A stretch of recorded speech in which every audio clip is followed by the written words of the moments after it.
क्या मैं दिखाई दे रहा हूं? जल्दी बताएं। यस।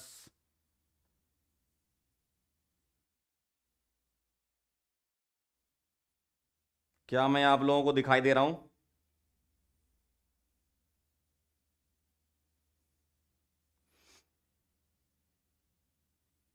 बहुत बहुत नमस्कार। चलो, दिखाई दे गए। आवाज आ रही है? तो बहुत सारे लोग जुड़ चुके हैं हमारे साथ। दीप शिखा, सीमा, श्वेता, वंश, अभय, गायत्री, प्रकाश, आयुष, अदिति, निक्की। चलो भाई, स्टार्ट करें फिर। सभी लोग तैयार हैं? तो आज है बेटा केमिकल काइनेटिक्स का लेक्चर नंबर 2। और आज के लेक्चर में हम डिस्कस करने जा रहे हैं rate law, order and molecularity of the reaction. ठीक है, करें स्टार्ट। चलिए भाई, तो कहानी यहां से स्टार्ट हो रही है हमारी।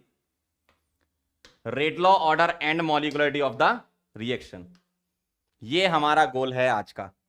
ठीक, चलिए भाई, रेट लॉ के बारे में समझ लेते हैं। पहले रेट लॉ की डेफिनेशन देख लेते हैं, फिर मैं आपको समझा दूंगा कि किस तरीके से हम रेट लॉ लिखा करते हैं।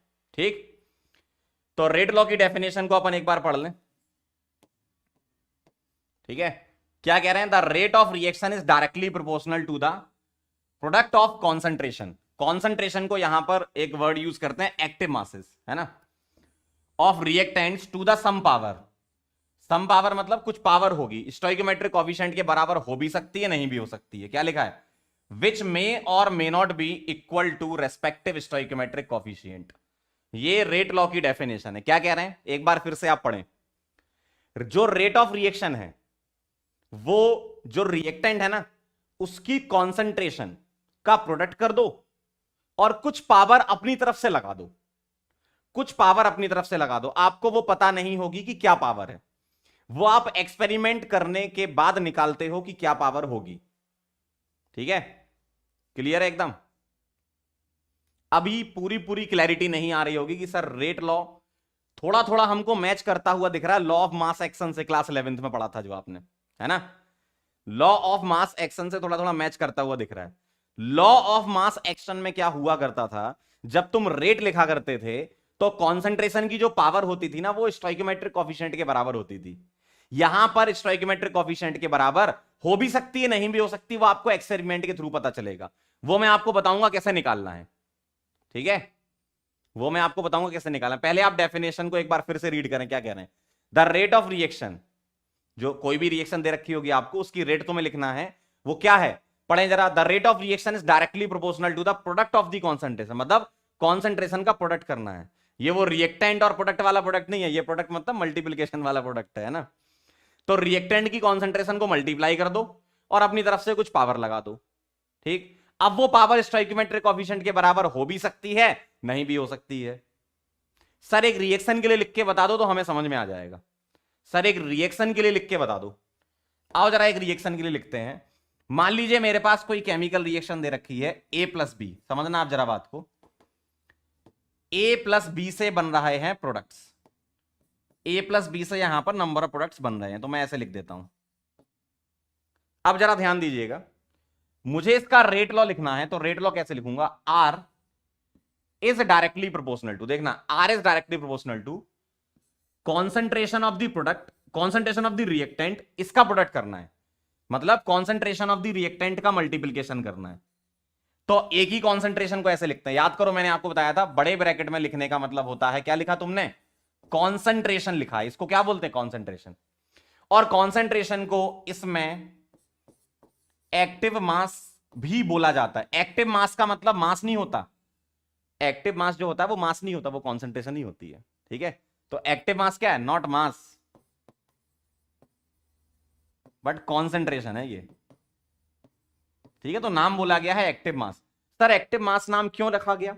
एक्टिव मास नाम इसलिए रखा गया, यहां पर ये बोला जाता है, एक्टिव मास का मतलब होता है वो कॉन्सेंट्रेशन जो रिएक्शन कराने में पार्टिसिपेट कर रही है। भाई आपने किसी रिएक्शन में बहुत सारी कॉन्सेंट्रेशन, मान लो तुमने 50 मोलर कॉन्सेंट्रेशन डाल दी, 50 मोलर कॉन्सेंट्रेशन कर दी, लेकिन रिएक्शन तो 2 मोलर 4 मोलर से ही हो रही है। तो उतनी जो 2 मोलर 4 मोलर है वो एक्टिव मास कहलाता है, वो एक्टिव कॉन्सेंट्रेशन कहलाती है। ठीक है, तो एक्टिव कॉन्सेंट्रेशन जैसा वर्ड यूज नहीं करते, एक्टिव मास उसको बोलते हैं, ठीक है, या कॉन्सेंट्रेशन बोलते हैं।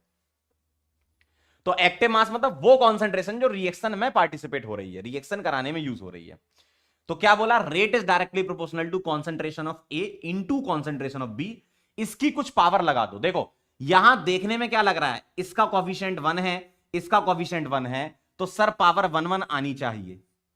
ऐसा नहीं होता, ध्यान रखिएगा, पावर 1 1 नहीं होती। पावर अपनी तरफ से कुछ मान लेते हैं, यहां x मान लिया, यहां y मान लिया, यहां x मान लिया, यहां y मान लिया। अब ये x और y हम निकालते हैं with the help of experiment. समझना जरा बात को, ये जो कॉफिशिएंट है ये पावर नहीं चढ़ाना। अगर ये कॉफिशिएंट को तुम पावर बना दोगे तब तो तुम लॉ ऑफ मास एक्शन लिख रहे हो। तो डिफरेंस क्या रहा रेट लॉ में और लॉ ऑफ मास एक्शन में? लॉ ऑफ मास एक्शन में ये पावर होती है, अगर मैं यहां 1 1 कर देता तो ये बन जाता law of mass action. Rate law कहां पर अलग है? रेट लॉ सिर्फ इसी जगह अलग है कि ये जो कॉफिशिएंट है ये पावर नहीं बनानी आपको। हां एक्सपेरिमेंट से तुम निकालोगे, अगर एक्सपेरिमेंट से निकालने के बाद ये पावर 1 1 आ रही है तो अच्छी बात है, नहीं भी आ सकती है ना। तो ऐसा कोई फिक्स नहीं है कि इसको ही हम पावर में लगा देंगे, कॉफिशिएंट को ही हम पावर में लगा देंगे। समझे बात को? ये जो कॉफिशिएंट है वो पावर नहीं लगाना, अपनी तरफ से वैल्यू कुछ माननी है और इनको हम एक्सपेरिमेंट की हेल्प से निकालेंगे। सर कैसे निकालेंगे वो भी सिखाएंगे। यहां तक क्लियर? अब यहां प्रोपोर्शनैलिटी हटाऊंगा तो एक कांस्टेंट लिखते हैं, R is equal to k A to the power x और b to the power y। ये लिखा हमने रेट लॉ।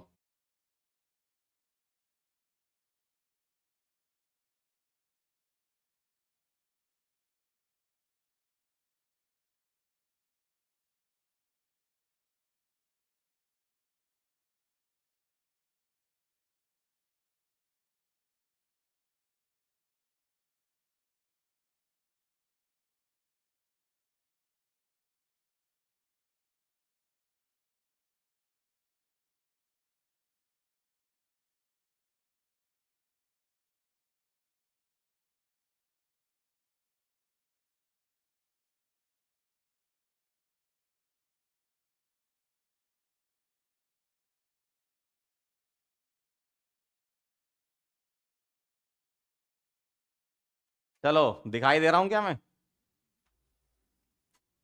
अरे एकदम से कुछ पता नहीं क्या हुआ, जिंदगी में लाइट चली गई। क्या मैं दिखाई दे रहा हूं? जल्दी फटाफट से बता दो, क्या मैं दिखाई दे रहा हूं?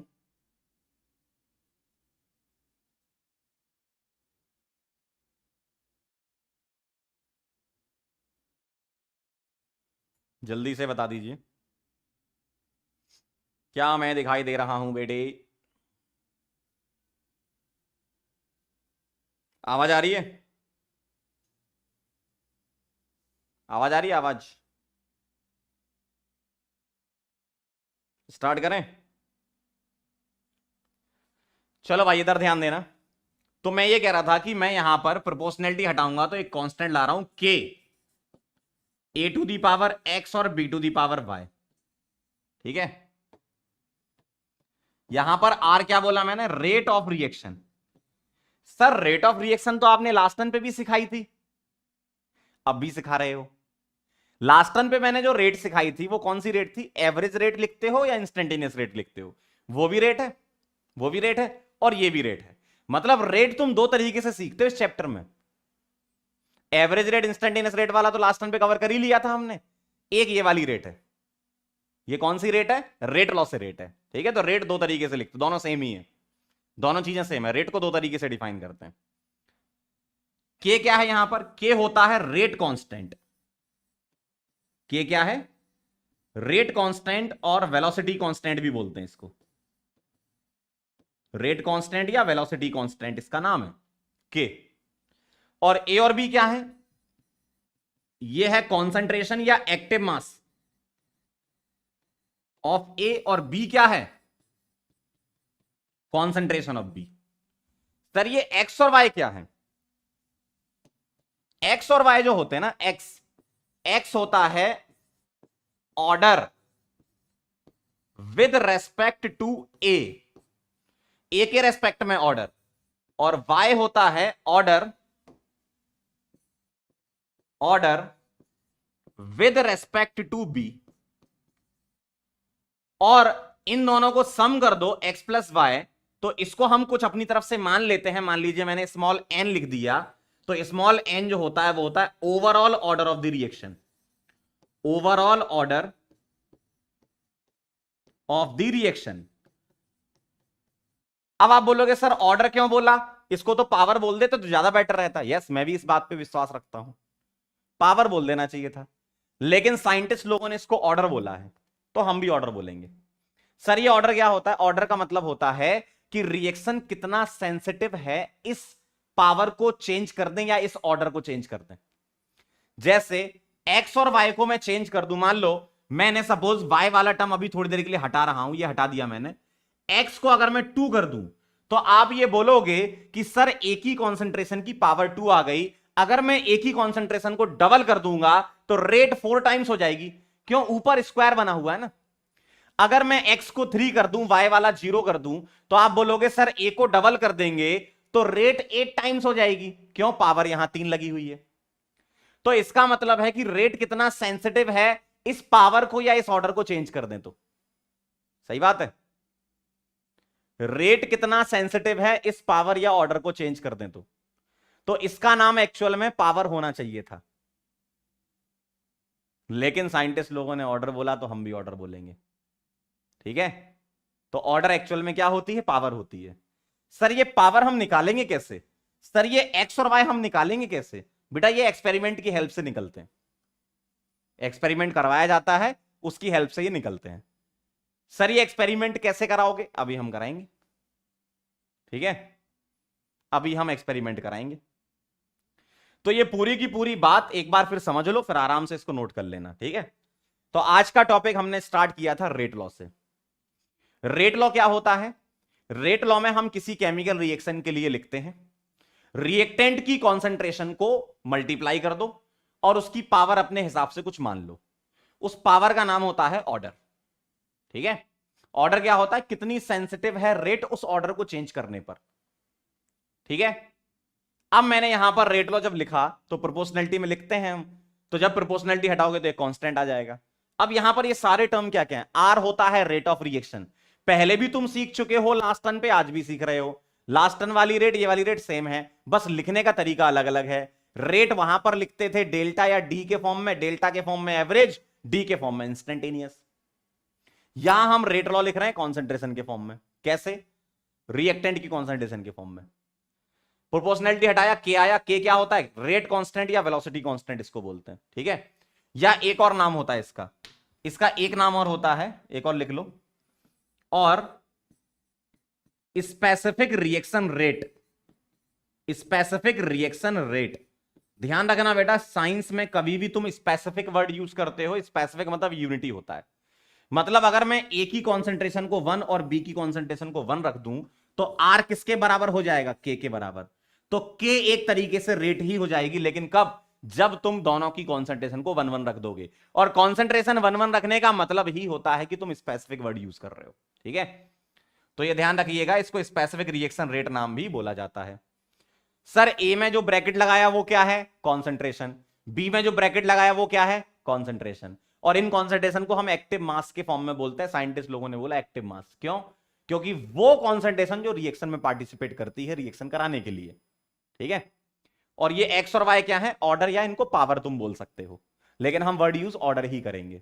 ठीक है, अब इस पूरी चीज को लिख लो, फिर हम आगे बढ़ेंगे। ठीक है, ये डेफिनेशन लिख लो और ये पूरा का पूरा आप रेट लॉ का एक्सप्रेशन लिख लो, नोट कर लो इसको, फिर अपन आगे बढ़ेंगे।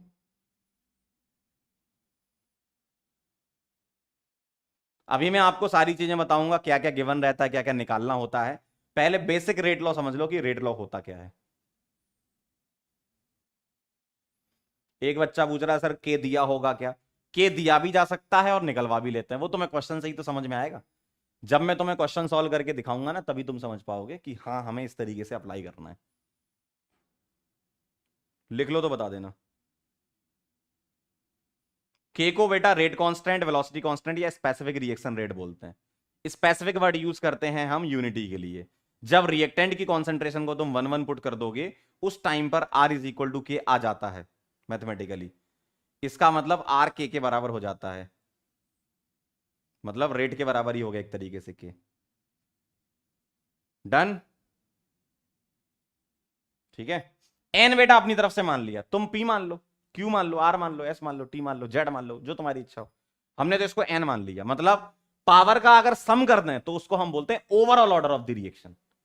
पावर का बेटा अगर सम कर दें तो उसको बोलते हैं overall order of the reaction. मैंने एन मान लिया, आप P Q R S T Z कुछ भी मान सकते हो, ठीक है। डन, चलें आगे, लिख लिया हो तो क्या मैं आगे बढ़ सकता हूं?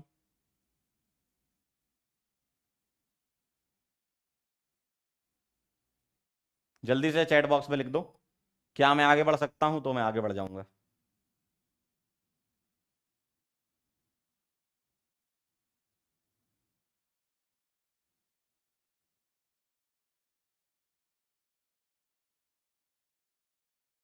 डन, चलिए भाई आगे चलते हैं। अब ये जो ऑर्डर है इसके बारे में समझ लेते हैं। ये जो ऑर्डर पावर है ना, एक्स वाई जो थे उसको एक्सप्लोर कर लेते हैं। ऑर्डर क्या होता है बेटा? ऑर्डर क्या होता है? ऑर्डर एक एक्सपेरिमेंटल क्वांटिटी है, ये एक्सपेरिमेंट से निकलेगी। हम अभी एक्सपेरिमेंट सिखाएंगे आपको किस तरीके से निकलेगी, ठीक। अब एक चीज और होती है, क्या? ये जो ऑर्डर है ना, ये कॉफिशिएंट के बराबर हो सकता है, ध्यान रखिएगा भाई। आप डेफिनेशन पढ़ो ना, डेफिनेशन क्या कह रही थी, देखो यहां से पढ़ो। To the sum power which may और may not be equal to respective stoichiometric coefficient, मतलब इसके बराबर हो भी सकता है, नहीं भी हो सकता है। क्या बोला मैंने? जो एक्स और वाई थे वो कॉफिशिएंट के बराबर हो भी सकता, नहीं भी हो सकता, वो एक्सपेरिमेंट से तुम्हें पता चलता है। लेकिन ऐसा ऑब्जर्व किया गया, जितनी भी वन स्टेप की रिएक्शन होती हैं, ये क्वेश्चन में मेंशन रहता है, वन स्टेप की रिएक्शन या सिंगल स्टेप रिएक्शन या एलिमेंट्री रिएक्शन, ये क्वेश्चन में गिवन होगा, लिखा होगा। तो एलिमेंट्री रिएक्शन लिखा हो या सिंगल स्टेप लिखा हो या वन स्टेप लिखा हो, इस केस में ऑर्डर और कॉफिशिएंट बराबर,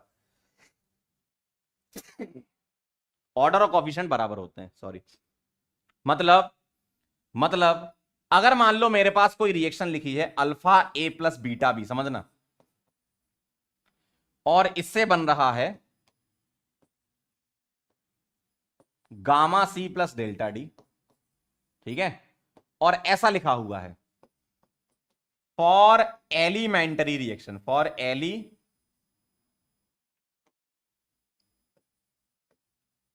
रिएक्शन, ठीक है, राइट रेट लॉ, ऐसा लिख दिया। उन्होंने मेंशन कर दिया कि ये एक एलिमेंट्री रिएक्शन है, तुम्हें रेट लॉ लिखना है इसके लिए। कैसे लिखोगे? R is equal to k, ए की पावर x और b की पावर y लिखोगे, और यहां बोल दोगे क्या कि मैं x को अल्फा लिख रहा हूं और y को बीटा लिख रहा हूं, मतलब x अल्फा और y बीटा के बराबर हो जाएगा। इसमें एक्सपेरिमेंट करने की जरूरत नहीं है, ऐसा देख लिया गया, पहले से ही तुम्हें बता दिया गया एक्सपेरिमेंट कर करा के, कि जब कभी भी रिएक्शन वन स्टेप की होती है या एलिमेंट्री होती है या सिंगल स्टेप होती है, उस केस में बेटा हमने एक्सपेरिमेंट किए थे और हमें ऐसा ऑब्जर्वेशन मिला कि इनके कॉफिशिएंट के बराबर ही आता है हमेशा ये। इसका मतलब तुम्हें डायरेक्ट ध्यान रखना है, तुम क्यों एक्सपेरिमेंट कराओगे, हमने करा लिए, हम बस तुम्हें बता देते हैं, तुम ऐसा करते रहा करो, है ना। तो ऐसा ऑब्जर्व किया गया कि वन स्टेप सिंगल स्टेप या एलिमेंट्री रिएक्शन जो होती है ना, उसमें ऑर्डर और कॉफिशिएंट बराबर ही आते हैं। तो ऑर्डर कॉफिशिएंट के बराबर हो भी सकता है, नहीं भी हो सकता है, लेकिन ये तो तुम्हें तब पता चलेगा ना जब तुमसे कोई सामने आके बोलेगा बेटा ये वन स्टेप रिएक्शन है या सिंगल स्टेप रिएक्शन है या एलिमेंट्री रिएक्शन है, तभी तो तुम बोलेगा अच्छा इसका मतलब कॉफिशिएंट और ऑर्डर बराबर हो जाएगी, ठीक है। तो x अल्फा और y बीटा के बराबर कब होगा? जब एलिमेंट्री या वन स्टेप रिएक्शन होगी, ठीक है, एलिमेंट्री या वन स्टेप रिएक्शन होगी।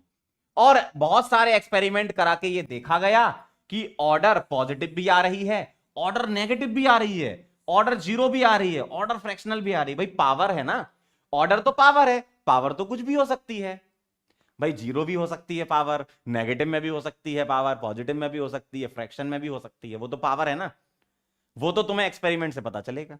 तो ऐसा देखा गया कि कई रिएक्शन में जीरो भी आ रहा है, पॉजिटिव भी आ रहा है, नेगेटिव भी आ रहा है, फ्रैक्शनल भी आ रहा है ना। अब ध्यान देना, एलिमेंट्री वन स्टेप रिएक्शन जो एक बार में ही होती है, एक स्टेप में होती है, वन स्टेप, नाम ही लिखा ना वन स्टेप, ठीक है। अगर वन स्टेप से ज्यादा स्टेप होते हैं तो उसको बोलते हैं कॉम्प्लेक्स रिएक्शन। तो for complex reaction order can be calculated by mechanism of the reaction. ये मैं आपको आगे सिखाऊंगा कि कॉम्प्लेक्स रिएक्शन के लिए ऑर्डर तुम कैसे निकालते हो। आज हम ये सीखेंगे कि एलिमेंट्री रिएक्शन है तो ऑर्डर कैसे लिखना है, वो तो हम सीख ही चुके हैं। अगर एलिमेंट्री तो सीधे कॉफिशिएंट को बोल देना, अगर एलिमेंट्री नहीं लिखा है तो तुमको निकालना पड़ेगा, वो हम निकालना सीखेंगे। और अगर कॉम्प्लेक्स रिएक्शन हो गई, मतलब एक से ज्यादा स्टेप में जो रिएक्शन होती है, उसके लिए मैं आपको मैकेनिज्म से सिखाऊंगा कि ऑर्डर कैसे निकालते हैं। जैसे फॉर एग्जांपल कॉम्प्लेक्स रिएक्शन को मैं ऐसे बोल रहा हूं, ध्यान से सुनना जरा, समझ लो, फिर मैं नोट करने का टाइम दे दूंगा।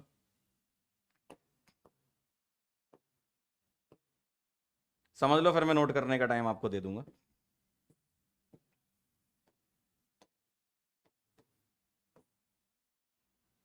जैसे अगर मैं वन स्टेप रिएक्शन को डिफाइन करूं, ठीक है, और मैं कॉम्प्लेक्स रिएक्शन को डिफाइन करूं, तो वन स्टेप रिएक्शन क्या, जैसे मान लो ए से तुम्हें बी बनाना है, तो सीधे एक स्टेप में बन गया, ठीक है। या ए प्लस बी से प्रोडक्ट बनाना है, मैं तो एक एग्जांपल बताऊं, चलो ए से बी बना लो, है ना, ए से बी बनाना, ये वन स्टेप हो गई। कॉम्प्लेक्स रिएक्शन में क्या होगा, ए से तुम्हें बी बनाना है, लेकिन ये डायरेक्ट नहीं बन रहा, ये डायरेक्ट नहीं बन रहा, ये कैसे बन रहा है, ए से पहले सी बन रहा है, फिर सी से तुम्हारा बी बन रहा है, मोर देन वन स्टेप में हो जाए। जैसे तुम जानते हो बहुत सारी ऑर्गेनिक रिएक्शंस जो होती हैं, मैक्सिमम जो है वो ऑर्गेनिक रिएक्शंस जो होती हैं, जैसे अगर मैं आपको समझाऊं,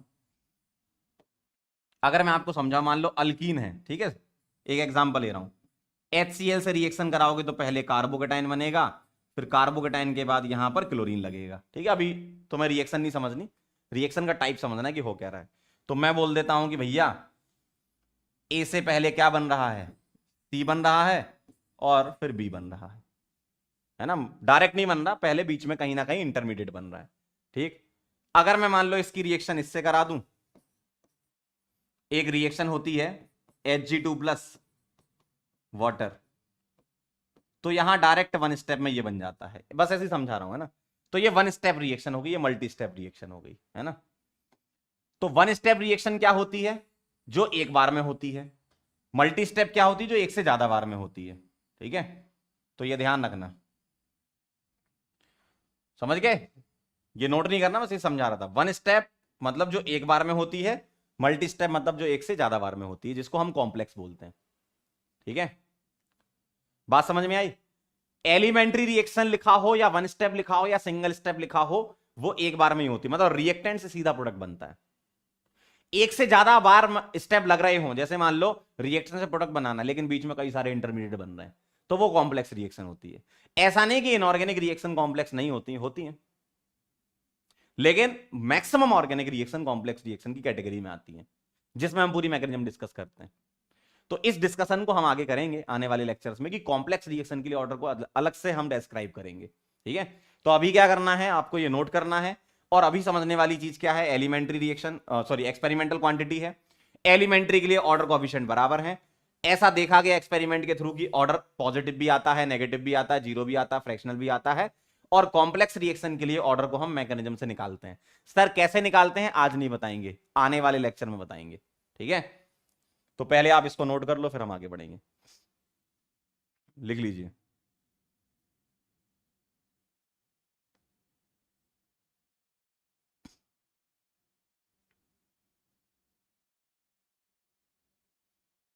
लिख लो तो बता देना।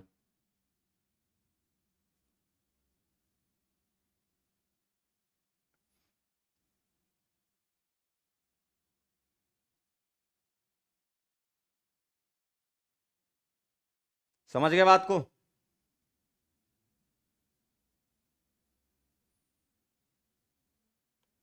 एक बच्चे ने पूछा है कि सर कॉम्प्लेक्स रिएक्शन का क्या ऑर्डर 1 हो सकता है?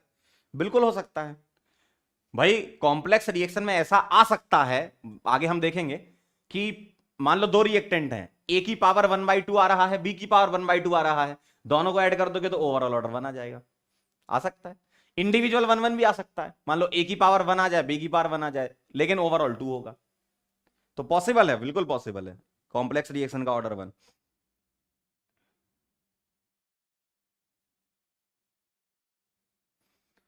मोहक पूछ रहे हैं सर रेट प्रोडक्ट पर डिपेंड करेगा क्या? रेट प्रोडक्ट पर भी डिपेंड कर सकता है, लेकिन आपके सिलेबस में सिर्फ एक ही ऐसा एग्जांपल है जिसमें प्रोडक्ट पे डिपेंड करता है, ओजोन वाला, जो आगे मैं डिस्कस करूंगा। बाकी सारे सवाल आपके सिलेबस के रिएक्टेंट पे डिपेंड करते हैं। ठीक है।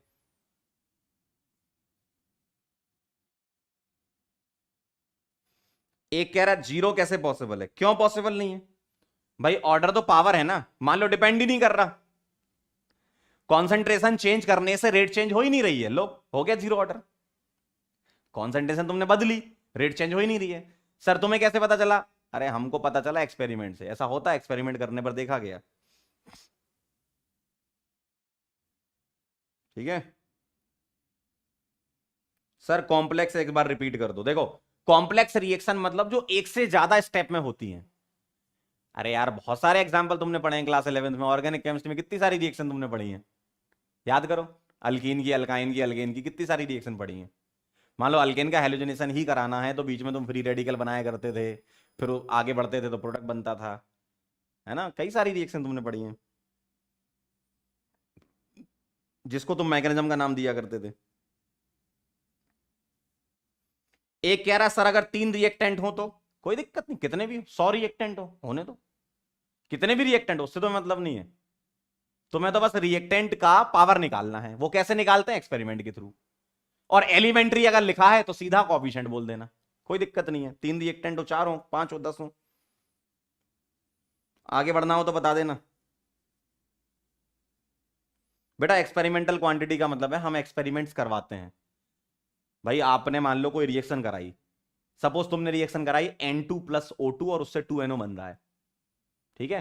अब तुम एक्सपेरिमेंट कर रहे हो कि N2 की कॉन्सेंट्रेशन इतनी रख दें, O2 की इतनी रख दें, तो कितना NO बन रहा है, किस रेट से बन रहा है, वो सब तुम निकाल सकते हो।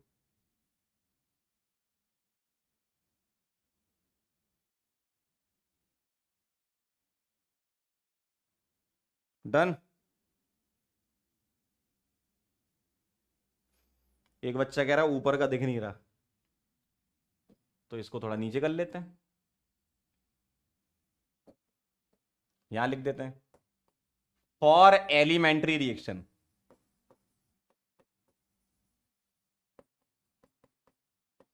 राइट रेट लो, अब दिख रहा है। और एलिमेंट्री रिएक्शन आपको ये दे रखी है, अल्फा ए प्लस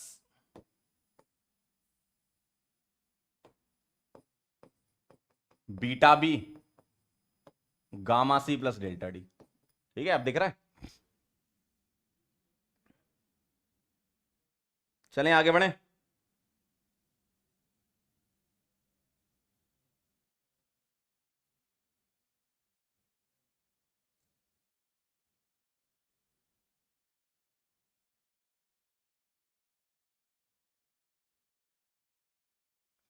चलें आगे। डन, लिख लिया सबने?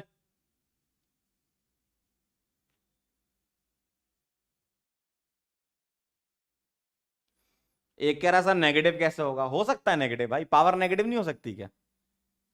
क्यों नहीं हो सकती नेगेटिव? हम तो एक्सपेरिमेंट कर रहे हैं ना। मान लो तुमने कॉन्सेंट्रेशन बढ़ाई और रेट कम हो जाए, हो सकता है ना, पॉसिबल है, क्यों नहीं हो सकता?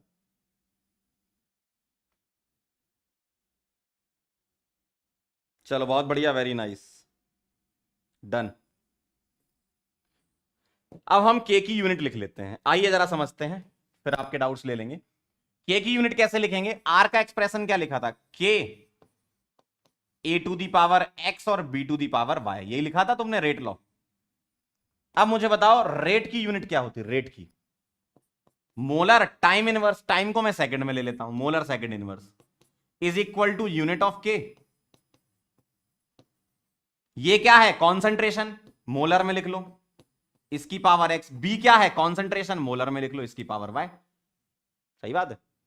तो molar second inverse is equal to unit of k. m और m बेस सेम है तो पावर ऐड हो जाती, बचपन में पढ़ा होगा तुम लोगों ने, है ना? ठीक है, तो x प्लस वाई को मैं n लिख दूं, तो molar second inverse unit of के और मोलर की पावर x प्लस वाई को n लिख रहा हूं, और इसको मैं यहां डिवाइड कर देता हूं। तो molar second inverse upon molar की power n is equal to unit of k. तो क्या आ गई यूनिट ऑफ के? बताओ जरा, के की यूनिट क्या आ गई? Unit of k is equal to molar की power 1 minus n second inverse. और ये फॉर्मूले के फॉर्म में याद रखना है। क्यों बेटा? के की जो यूनिट है वो ऑर्डर पे डिपेंड करती है। देखो किस पर? ओवरऑल ऑर्डर पर। एन क्या है? ओवरऑल ऑर्डर, नेट ऑर्डर या नेट पावर। नेट पावर क्या होती है? इंडिविजुअल पावर का सम, है ना? तो यूनिट ऑफ के ऑर्डर पे डिपेंड करती है। 1 माइनस एन सेकेंड इनवर्स। ठीक है, थोड़ा नीचे लिख देता हूं, सेकेंड इनवर्स। तो मोलर की power 1 minus n second inverse.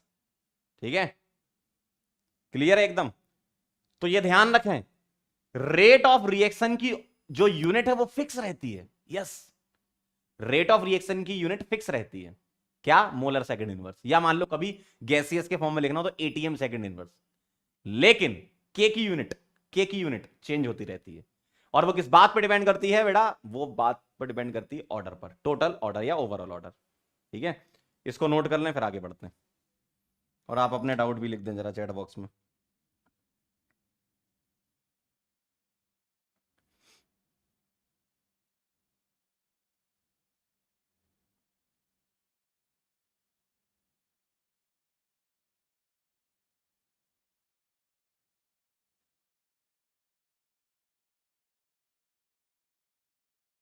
एक कह रहा दोनों रिएक्टेंट का कॉन्सेंट्रेशन सेम है। वो तो डिपेंड वेरी करेगा ना, यूनिट सेम रहेगी, यूनिट थोड़ी चेंज है। भाई पागल है क्या ये? यूनिट तो सेम ही रहेगी ना मोलर। कॉन्सेंट्रेशन डिफरेंट हो सकता है, वो डिपेंड करता है क्वेश्चन में। एक कह रहा सर ऑर्डर का प्रैक्टिकल एप्लीकेशन बता दीजिए। ऑर्डर का कोई प्रैक्टिकल एप्लीकेशन ऐसा है नहीं। ऑर्डर एक्चुअल में क्या है? एक मैथमेटिकल क्वांटिटी है जिसको हम एक्सपेरिमेंट के थ्रू निकालते हैं। ठीक है, ऑर्डर ऐसे कोई फोन वोन थोड़ी है कि फोन हो, बोर्ड हो या ये हो तो कुछ बताएं प्रैक्टिकल एप्लीकेशन। ऑर्डर मतलब एक तरीके से पावर होती है। मैथ्स तो जानते हो ना। मान लो मैं लिख दूं ऐसे, क्या? y is equal to x square. बताओ क्या ऑर्डर है इसकी? 2 बोलोगे, सिंपल मैथ्स है। y is equal to x cube, क्या ऑर्डर है? 3 बोलोगे। y is equal to x की पावर 1/2, क्या ऑर्डर बोलोगे? क्या पावर हो? 1/2। इसमें क्या है तुम्हें बताएं, पावर ही तो है यार। ठीक है,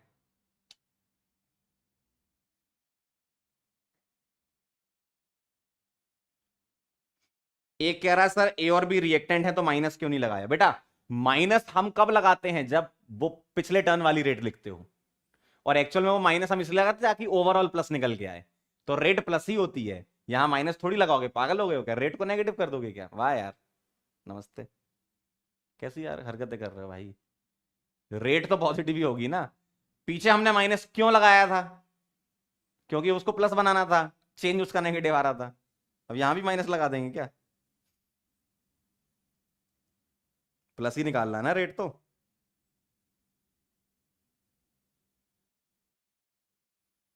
एक कह रहे हैं sir tell us why does unit of k keep on changing. आपके सामने साक्षात एग्जांपल लिखा है। अगर आपको अपनी आंखों पर और अपने दिमाग पर भरोसा नहीं है तो ही ऐसे डाउट पूछें। आपके सामने साक्षात पूरा डेरिवेशन करके दिखा रहा हूं। देखो, ये देखो, एन पे डिपेंड नहीं करेगी क्या? क्या बात कर रहे हो यार? चलें आगे, डन लिख लिया हो तो।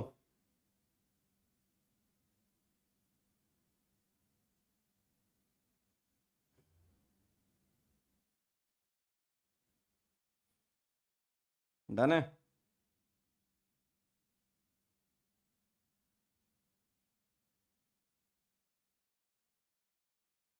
चलें आगे।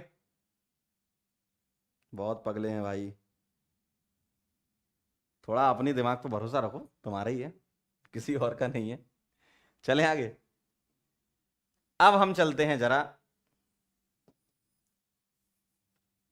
यूनिट ऑफ के आप बताते जाना, ठीक है। मैं ऐसे लिख रहा हूं, इधर लिख रहा हूं ऑर्डर,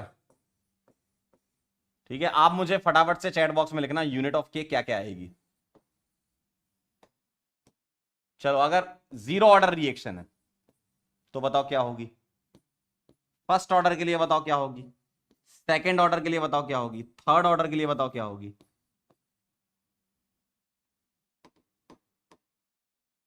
फोर्थ के लिए भी लिख लेते हैं, चलो। क्या होगी यूनिट ऑफ के, बहुत आसान है। अगर जीरो ऑर्डर है इसका मतलब एन की वैल्यू क्या है, जीरो।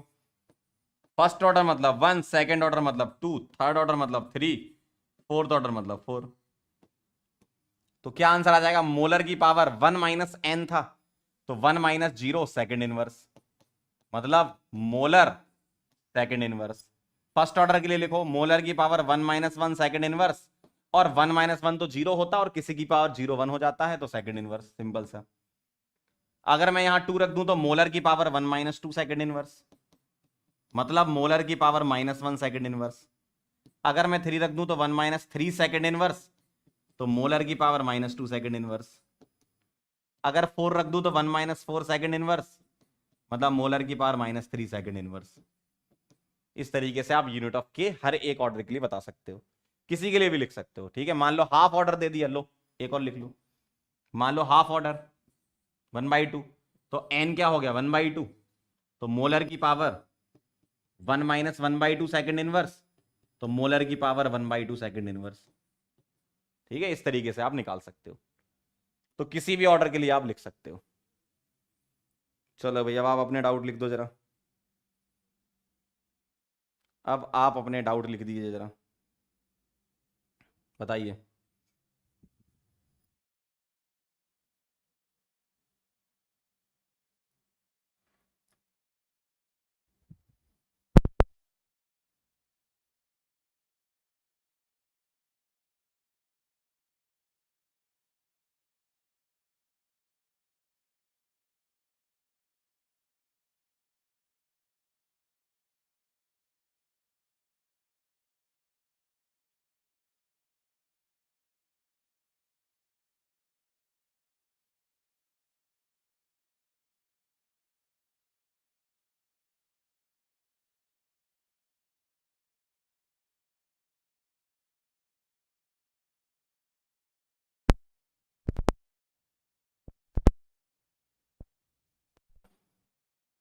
आवाज आ रही है?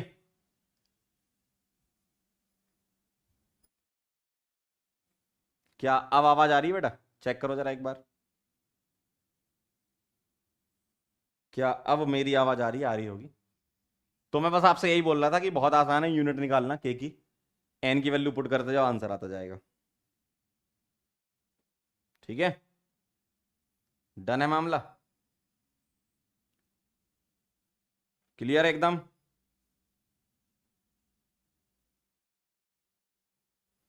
चलो आगे बढ़े, बहुत सही जा रहे हो बेटा, है ना। क्या क्या फैक्टर हैं जो के को अफेक्ट करते हैं, क्या क्या फैक्टर हैं जो के को अफेक्ट करते हैं, वो समझ लेते हैं। क्या कह रहे हैं, फैक्टर्स अफेक्टिंग के depends on temperature and is independent of the concentration of the reactant and pressure. मतलब रिएक्टेंट प्रेशर किसी बात पे डिपेंड नहीं करता, के सिर्फ टेम्परेचर पे डिपेंड करता है, और इसको हम डिस्कस करेंगे आर्हेनियस इक्वेशन में। आर्हेनियस इक्वेशन में हम इसको डिटेल में डिस्कस करने जाएंगे आगे आने वाले चैप्टर्स में, ठीक है। बस ये ध्यान रखना टेम्परेचर पे डिपेंड करता है। अगर फिक्स टेम्परेचर है तो के कांस्टेंट होगा, क्यों, के डिपेंड करता है टेम्परेचर पर, ठीक है। अगर लार्जर वैल्यू ऑफ के है इसका मतलब फास्ट रिएक्शन है, और स्मॉलर वैल्यू ऑफ के है इसका मतलब स्लो रिएक्शन है, ठीक है। मान लो एक रिएक्शन का K1 दे रखा है 2 इंटू 10 की power minus three second inverse, और दूसरी रिएक्शन का K2 दे रखा है 10 की power minus three second inverse, ठीक है। तो K1 is greater than K2 है,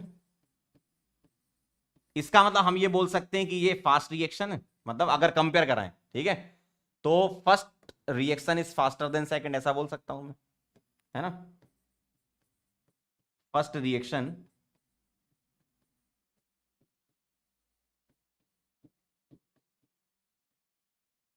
तो के की वैल्यू से तुम बता सकते हो कि किस रिएक्शन की स्पीड ज्यादा है, किस रिएक्शन की स्पीड ज्यादा है। जिसका के ज्यादा होता है, रेट कांस्टेंट ज्यादा होता है, या वेलोसिटी कांस्टेंट ज्यादा होता है, उसकी रेट ज्यादा होती है। मतलब हम ओवरऑल ये बोल सकते हैं कि कौन सी रिएक्शन फास्ट है। लार्जर वैल्यू के मतलब फास्ट, स्मॉलर वैल्यू के मतलब स्लो। ठीक है, तो चलिए इसको नोट कर लीजिए। तो के किस बात पे डिपेंड करता है? सिर्फ और सिर्फ टेम्परेचर पर। ध्यान रखना, जो तुम्हारी रेट थी, रेट, फैक्टर्स अफेक्टिंग रेट हमने लास्ट टाइम पे पढ़ा। फैक्टर्स अफेक्टिंग रेट में सरफेस एरिया भी आता है, कैटलिस्ट भी आता है, आपका आपका कॉन्सेंट्रेशन भी आता है, टेम्परेचर भी आता है। यहां सिर्फ और सिर्फ टेम्परेचर आता है। ठीक है, चलो भाई अपने डाउट लिख दो फटाफट से।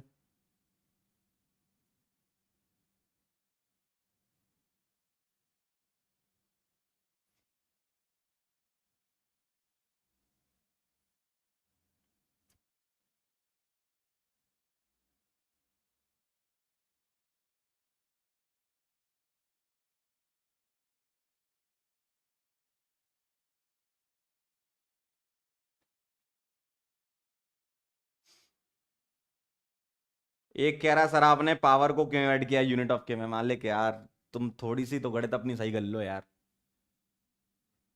मेरे को ए की कॉन्सेंट्रेशन, बी की कॉन्सेंट्रेशन कुछ भी दें, जब तुम यूनिट निकालोगे तो यूनिट तो मोलर ही रहेगी ना। ए की यूनिट भी मोलर रहेगी, बी की यूनिट भी मोलर रहेगी। कह रहे हैं कि सर दोनों सेम कैसे कर दी? भाई कॉन्सेंट्रेशन की यूनिट फिक्स होती है, मोलर।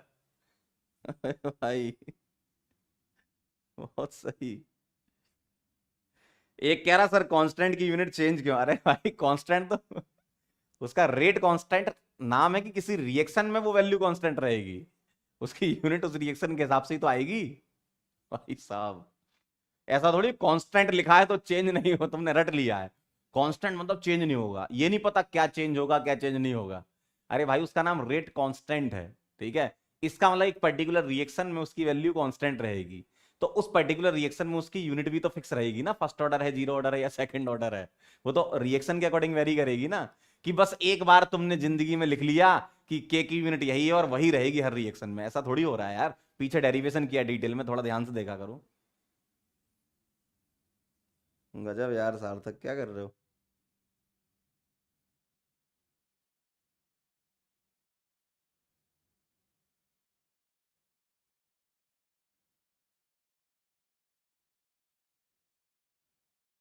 एक कह रहा सर आप एमआर सर के घर, वो जी बिल्कुल सही, करेक्ट जवाब आपका, आपको मिलता है एक गिफ्ट हैम्पर।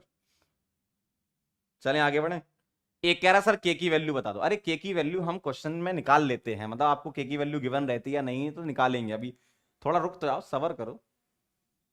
फैक्टर्स अफेक्टिंग देख रहे हैं, जो चीजें इससे कनेक्टेड है वो समझो कि ये कैसे आता है कैसे नहीं आता है। अपनी भावनाओं को काबू में रखो, सब सीख जाओगे। बस देखते रहना इधर, है ना। चलें आगे।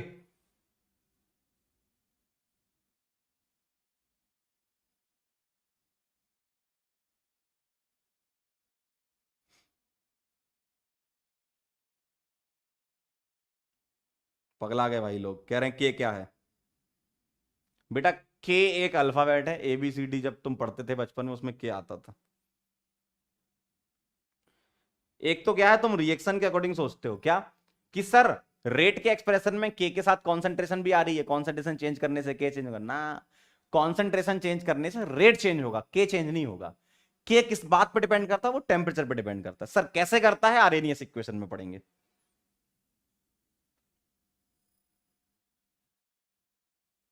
चलें, बहुत बढ़िया, वेरी नाइस। अब हम आगे बढ़ेंगे और अब हम चलेंगे कुछ क्वेश्चंस करेंगे, तब आपको थोड़ा सा समझ आएगा कि हो क्या रहा आपकी जिंदगी में। देखो छोटे छोटे सवाल होते हैं बहुत आसान से। Find order of the reaction. ठीक है, क्या बोला गया है? Order of the reaction. अब रिएक्शन के बारे में कहीं लिखा है क्या? वन स्टेप या एलिमेंट्री या सिंगल स्टेप, कुछ लिखा है क्या? नहीं लिखा, तो अपना दिमाग मत चलाने लगना। ऐसा मत कर देना सर कॉफिशिएंट 2 है तो ऑर्डर हम 2 बोल देंगे, गलत हो जाएगा। हां अगर यहां एलिमेंट्री लिखा होता तो हम 2 बोल देते, नहीं लिखा तो हमें ऑर्डर 2 नहीं बोलना, कॉफिशिएंट को ऑर्डर नहीं बोलना। तो सर कैसे निकलेगा? कुछ ना कुछ और दे रखा होगा, सोचो। यहां इन्होंने इस रिएक्शन का के दे रखा है। अब मुझे एक बात बताओ, के की यूनिट पर ऑर्डर डिपेंड करती है ना।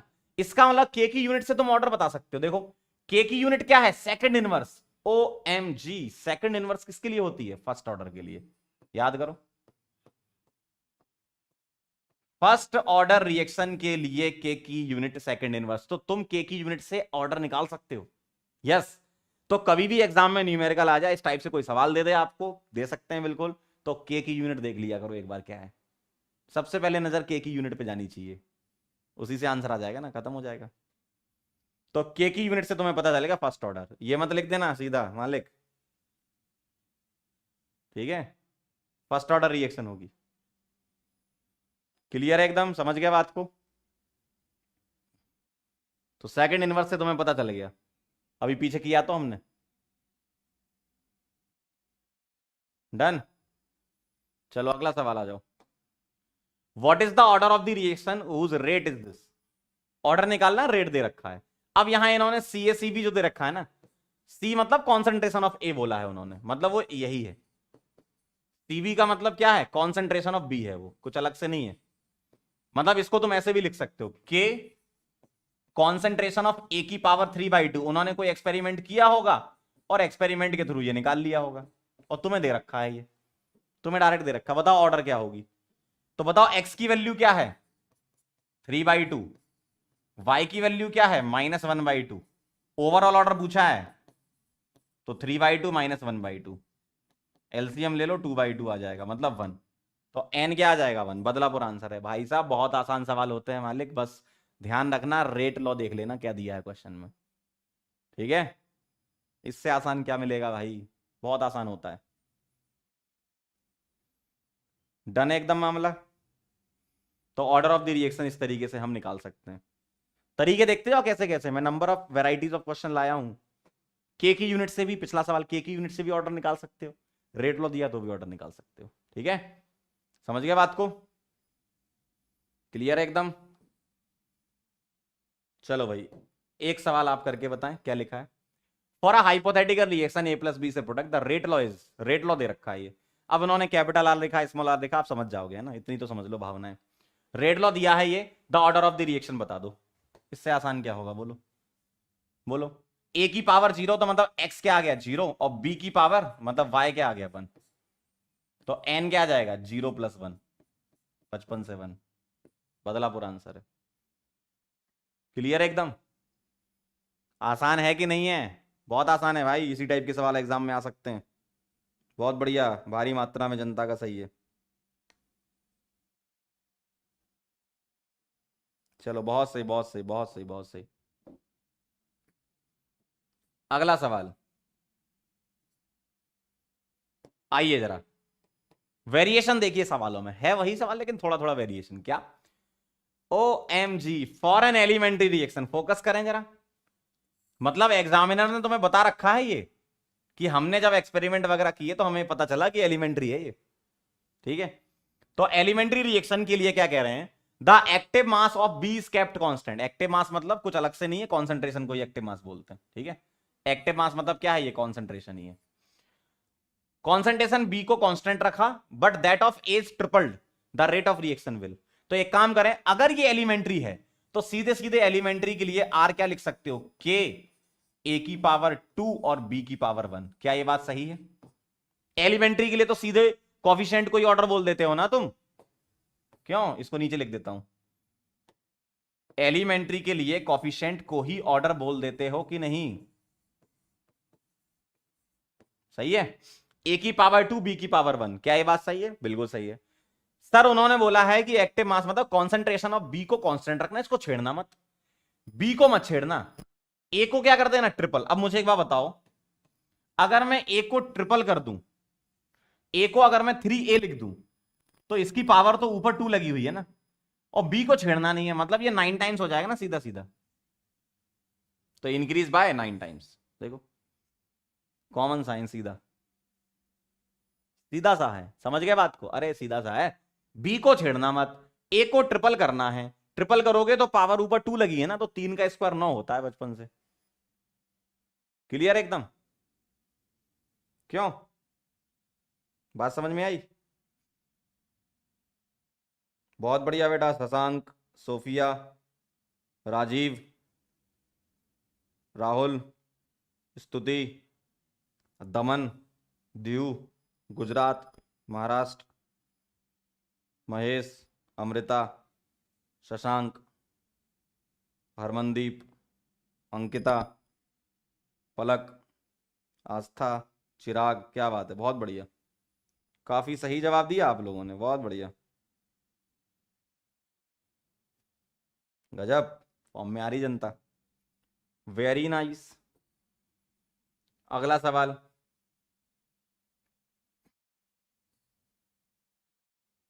चलो वेरिएशन देखिएगा, है ना। चलिए आइए जरा, क्या कहना है जनता का। पहले सवाल पढ़ना है। In the reaction A plus two B plus C, अब देखो तीन तीन रिएक्टेंट आ गए और ये नहीं लिखा कि एलिमेंट्री है ना। The rate of reaction remains unchange if the concentration of B is doubled and that of A and C is kept constant, what is the order with respect to B. B के respect में बताना, ठीक है। तो एक काम करो, मुझे नहीं पता ये एलिमेंट्री नहीं है तो मुझे नहीं पता क्या ऑर्डर है, मुझे वही तो निकालना है। एलिमेंट्री तो है नहीं, अगर एलिमेंट्री नहीं है तो आर इज इक्वल टू क्या लिखूंगा, के, ए की पावर एक्स लिखूंगा, बी की पावर वाई लिखूंगा और सी की पावर जेड लिखूंगा, यही लिखूंगा मैं। मुझे नहीं पता ना, एलिमेंट्री दे ही नहीं रखा तो मुझे नहीं पता ना क्या ऑर्डर है, एक्स वाई जेड मान लिया। अब कह रहे हैं the rate of reaction remain unchange if the concentration of B is double, ठीक है। बी को डबल करा तो रेट बदलनी नहीं चाहिए, बच गया। बी को डबल किया तो रेट बदलनी नहीं चाहिए, और मुझे क्या बताओ, रेट तो तब नहीं बदलेगी जब इसकी पावर 0 होगी।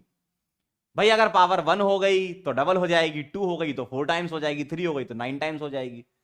ये तो तब नहीं बदलेगी जब पावर ऊपर 0 होगी। ए और सी को तो छेड़ना ही नहीं है, उन्होंने सवाल में बोला है क्या, देखो ए और सी को कांस्टेंट रखना है, इसको तो छेड़ना ही नहीं है। और बी को क्या करना है, डबल करना है। देखो ना, आप साफ साफ सवाल में दिया है, कॉन्सेंट्रेशन ऑफ बी को डबल कर दिया और ए और सी को छेड़ने का नहीं, केप्ट कांस्टेंट। तो कह रहे हैं कि रेट ऑफ रिएक्शन जो है वो चेंज ही नहीं हो रही है, रिमेन अनचेंज। तो चेंज तो तब नहीं होगी जब इसकी पावर 0 होगी, सीधी सी बात है।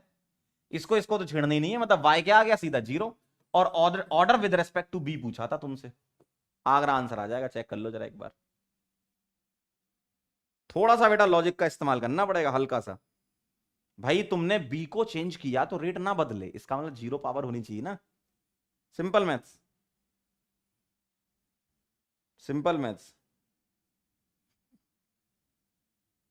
ठीक है। अगर तुम बी को चेंज कर रहे हो और रेट ना बदले, उसके लिए जरूरी है ऊपर पावर 0 होनी चाहिए। डन, क्या बात है, बहुत बढ़िया, वेरी नाइस। अमृता, सार्थक, अभय, रौनक, खुशी, शशांक, पुष्पांजय, श्वेता, बहुत बढ़िया, वैभव जी, गजब, जैनब, सिमरन, तस्नीम, वेरी गुड। अंजलि ने तो 0 0 0 0 लिख दिए भाई, बहुत बढ़िया। अंकिता जी, चलो आगे बढ़ते हैं। अगला सवाल, the rate of reaction, sorry the rate of certain hypothetical reaction A plus B plus C से प्रोडक्ट बन रहा है, इज गिवन बाय, ये एक रेट लॉ आपको निकाल के दे रखा है, उन्होंने कोई एक्सपेरिमेंट किया होगा। The order of reaction is given by, बताओ जरा। सिंपल सा, एक्स क्या आ गया 1/2, वाई क्या आ गया 1/3, जेड क्या आ गया 1/4, जेड मान लो इसको, है ना। तो एन निकाल लो, एन क्या हो जाएगा, overall order x plus y plus z. तो एक्स है हाफ, वाई है 1/3, जेड है 1/4, ओवरऑल एलसीएम ले लो इसका, क्या आ जाएगा 12, ये 6, ये 4 और ये 3, 13/12 is the final answer. Dholakpur आया क्या, चेक करो जरा, फटाफट से बताओ, क्या आपका आंसर आ गया।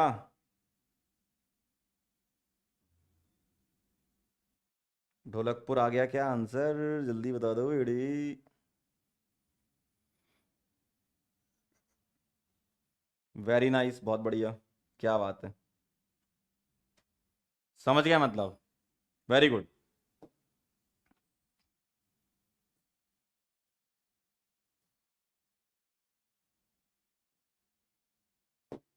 चलो भाई अगला सवाल।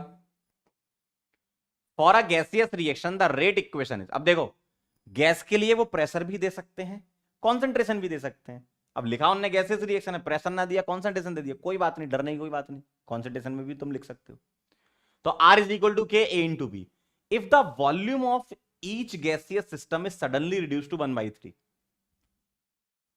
द रेट वुड बिकम, कितने टाइम्स हो जाएगी। अब मुझे एक बात बताओ, क्या कहना है, volume of each gaseous system था ए और बी दोनों का, is suddenly reduce to 1/3 of its initial volume. अच्छा मुझे क्या बताओ, क्या कॉन्सेंट्रेशन और वॉल्यूम का तुम रिलेशन बता सकते हो, इनवर्सली प्रोपोर्शनल होते हैं। तो अगर वॉल्यूम कितना कर दिया, 1/3 कर दिया, किसका, ए का भी और बी का भी, क्यों, ईच गैसियस सिस्टम बोला उन्होंने, मतलब ए और बी दोनों गैसेस के लिए। तो अगर वॉल्यूम तुमने 1/3 कर दिया तो कॉन्सेंट्रेशन क्या मैं बोल सकता हूं 3 टाइम्स हो गई। भाई अगर वॉल्यूम तुमने 1/3 कर दिया तो कॉन्सेंट्रेशन 3 टाइम्स बोल सकते हो ना। भाई वॉल्यूम अगर 1/3 टाइम्स तो कॉन्सेंट्रेशन 3 टाइम्स, इनवर्सली है, रेसिप्रोकल है, सही है। इसका मतलब इसकी कॉन्सेंट्रेशन भी 3 टाइम्स और इसकी भी 3 टाइम्स, तो 3 इंटू 3 कितना हो जाएगा 9। भाई कॉन्सेंट्रेशन 3 टाइम्स है ना, और आर इज इक्वल टू क्या है, के, कॉन्सेंट्रेशन ऑफ ए और कॉन्सेंट्रेशन ऑफ बी। तो वॉल्यूम अगर तुम 1/3 तो कॉन्सेंट्रेशन 3 टाइम्स ये भी हो जाएगी और 3 टाइम्स ये भी हो जाएगी, ओवरऑल 9 टाइम्स आ जाएगा आपका। बदलापुर आंसर है, सिंपल लॉजिक, सिंपल लॉजिक। क्या आया आंसर, क्लियर है ना। अगर वॉल्यूम 1/3 तो कॉन्सेंट्रेशन 3 टाइम्स, दोनों की 3 टाइम्स कर दो, 9 आ जाएगा।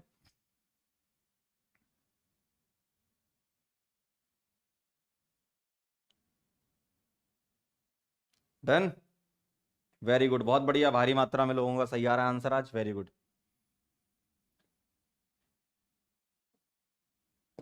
चलो भाई अगला सवाल। If the concentration is express in mole per litre the unit of rate constant for a first order reaction, बहुत आसान है, फर्स्ट ऑर्डर रिएक्शन के लिए बताना है, कॉन्सेंट्रेशन मोल पर लीटर में लिखे रहे। और ये तो बहुत अच्छी बात है कि फर्स्ट ऑर्डर रिएक्शन के लिए कॉन्सेंट्रेशन पे तो वैसे भी डिपेंड नहीं करता, वो तो तुम्हें दे रखा है कि चलो लो मोल पर लीटर में लिखना है। तो यूनिट ऑफ के जब निकालोगे फर्स्ट ऑर्डर के लिए तो सिर्फ और सिर्फ टाइम इनवर्स आता है, टाइम इनवर्स मतलब सेकंड में लिखते हैं यूजुअली।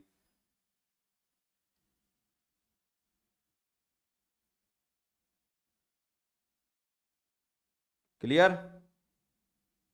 सेकंड इनवर्स आ जाएगा। चेन्नई एकदम सही है, बहुत बढ़िया बेटा। श्रेया, कृतार्थ, कल्याण, रौनक, विक्रम, हर्षित, आकाश, ऋचा ने बी दिया है बेटा। ऋचा अभी आए हो क्या, समय से आया करो। चंदन, आकृति, गौरव, बहुत बढ़िया, वेरी नाइस। अगला, order of reaction can be 0, fraction, whole number, all of these. क्या क्या हो सकता है, 0 भी हो सकता है, फ्रैक्शन भी हो सकता है, होल नंबर भी हो सकता है, ऑल ऑफ दीज भी हो सकता है ना। हाँ ऑल ऑफ दीज ही बोलोगे, कुछ भी हो सकता है ऑर्डर, वो तो डिपेंड करता है एक्सपेरिमेंट पे। सर अभी तक आप एक्सपेरिमेंट बोल रहे हो, अभी तक एक्सपेरिमेंट तो कराया ही नहीं, कराएंगे बेटा, है ना, डोंट वरी। आइए जरा, समय आ गया अब एक्सपेरिमेंट का, ठीक है। चलो भाई ध्यान से देखना जरा, इस तरीके से हम एक्सपेरिमेंट करवाते हैं। देखो जरा क्या लिखा है, आओ जरा अब एक्सपेरिमेंट देख लेते हैं।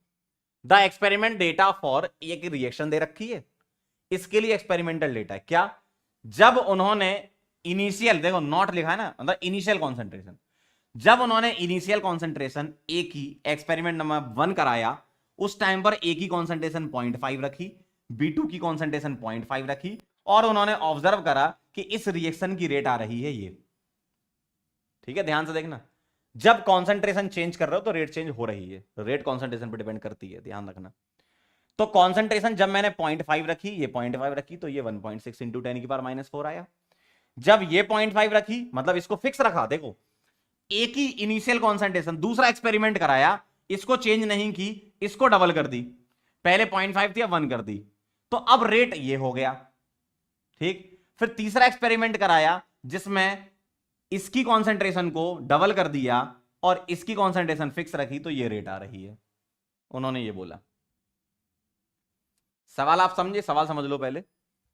ये नॉट लगाने का मतलब इनिशियल कॉन्सेंट्रेशन है, ठीक है। मतलब 3 एक्सपेरिमेंट कराए, एक बार कॉन्सेंट्रेशन 0.5 रखी तो ये रेट आया, ऑब्जर्व कर लिया रिएक्शन से, और एक बार 0.5 ये 1 रखी तो ये आया, और दोनों 1 1 रखी तो ये आया। अब ये कह रहे हैं कि इस डेटा से तुम रेट का लॉ बता दो क्या होगा, ठीक है। मतलब हमें ऑर्डर निकालना एक तरीके से। तो बहुत आसान है, टेबल को गौर से देखो। जब तुम ए को चेंज नहीं कर रहे हो, देखो बी को तुमने क्या किया, डबल, बी को क्या कर दिया, डबल कर दिया ना, 2 टाइम्स कर दिया, बी को कर दिया 2 टाइम्स, तो रेट क्या हो गई, 2 टाइम्स। देखो ए चेंज नहीं कर रहे हो, बी को तुमने डबल किया तो रेट भी डबल हो गई। देखो जरा 1.6 इंटू 10 की पावर -4 से डबल हो गई ना। तो बी की कौन सा, बी2 की कॉन्सेंट्रेशन डबल की तो रेट भी डबल हो गई। इसका मतलब किस पावर पर डिपेंड करेगा, इसका मतलब है हमारा y क्या आ जाएगा, 1 आ जाएगा सीधा सीधा। क्यों, तुम जब इसके लिए रेट लॉ लिखोगे तो तुम्हें स्टार्टिंग में थोड़ी पता होगा क्या ऑर्डर है, तब तो तुम ऐसे लिखोगे ना, a की पावर x और b2 की पावर y। और उनका कहना यह है कि b2 की कॉन्सेंट्रेशन को डबल करने पर रेट डबल हो गई, इसका मतलब पावर 1 होना चाहिए, ठीक। चलो भाई, अब मैं एक काम करता हूं, अब मैं कोई 2 इक्वेशन ऐसी मानता हूं, 2 एक्सपेरिमेंट ऐसे मानता हूं जिसमें b2 चेंज ना हो रहा हो। क्यों, एक बार a चेंज नहीं हो रहा, b से मैंने y निकाल लिया, वैसे ही सिमिलरली मैं b को फिक्स रखूं तो मैं a से x निकाल लूंगा, है ना। तो ये देखो ये सेम है। तो तुम ऐसे ही किया करो हमेशा सवाल को। कैसे करना, सवाल को कैसे करना है, एक सेम रहे और एक चेंज हो रहा हो तो तुम डायरेक्ट आंसर निकाल लोगे। आ जाओ जरा, b2 की कॉन्सेंट्रेशन यहां फिक्स है, 0.5 से 1 जा रहे हो क्या, a को डबल किया, a को डबल किया तो यहां से यहां जाने पर रेट सेम है, मतलब 3.2 इंटू 10 की पावर -4 सेम है। देखो मतलब a को डबल करने से रेट पर फर्क ही नहीं पड़ रहा। तो ऐसा क्या करें कि a को डबल करें और रेट चेंज ना हो, मतलब x क्या होना चाहिए, 0। भाई डिपेंड ही नहीं करनी चाहिए, है ना। तो x को तुमने चेंज नहीं किया, तभी तो ऐसा होगा कि a को डबल करने पर रेट चेंज ना हो, ठीक। इसका मतलब सीधा सीधा आ गया R इज इक्वल टू के, a की पावर 0 मतलब उसको हटा दो, और b2 की पावर 1, ये आएगा, मतलब आगरा आंसर आ जाएगा, आगरा आंसर आ जाएगा, समझे। तो जब कभी भी तुम एक्सपेरिमेंटल डिटर्मिनेशन करा करो ऑर्डर का, उस समय आपको ये टेबल हमेशा दी जाएगी, डोंट वरी, है ना, टेबल दी जाएगी, है ना। 3 या 3 से ज्यादा एक्सपेरिमेंट दे सकते हैं आपको, तो तुम्हें उन एक्सपेरिमेंट को लेना है जिसमें ए वेरी ना कर रहा हो, है ना, और दूसरे में बी वेरी ना कर रहा हो। तो एक बार में कोई एक वेरी कर रहा हो ताकि तुम डायरेक्ट आंसर निकाल लो। क्लियर एकदम। अब आप अपने डाउट पूछ लो इससे रिलेटेड क्या है, ठीक है। सिंपल लॉजिकल चीजें आपको सोचनी है इसमें, बोलो।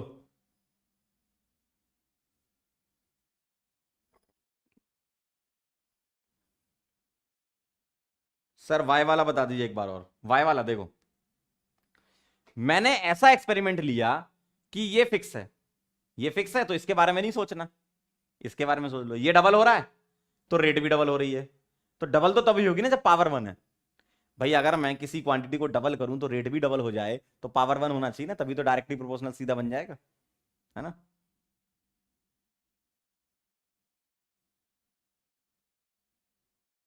ठीक है, क्लियर है एकदम। एक कह रहा है सर y2 क्यों नहीं होगा, चलो एक बार तुम करके देखो, ठीक है। y को 2 करो, करो 2 करो, करो तो, और b2 को डबल करो, बताओ रेट कितने टाइम्स हो जाएगी।